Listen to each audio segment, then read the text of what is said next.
I think about this, like if Luke was to come to America and look at a church full of people with this renter mentality, like what would the 6 verses he wrote down be? Like how would he describe a church full of renters? And so I gave a shot at it. I took a stab at it. And here's what I think Luke would say if he was looking at a church like this. I'll have the words on the screen. He says this: "And they occasionally attended a church service when it was convenient and as long as the teaching was not too long or too challenging.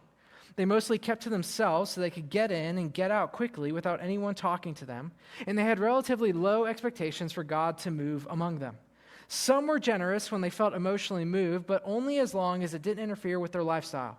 And they attended community group if it aligned perfectly with their schedule and if their kids' sports were not currently in season. But even then, they were careful not to get too vulnerable.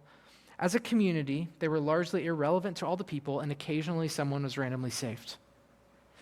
Because that's what I think Luke would say about a church full of renters. Like, I think that's what he would see if he came and observed a lot of the churches in 21st century America. I think that's what he would see if he came and observed a lot of the churches in 21st century America. And so let me just lead out this message with a caution, and it's this: you cannot have the church of Acts 2 without the devotion of Acts 2. All right, you cannot have the church of Acts 2 without the devotion of Acts 2.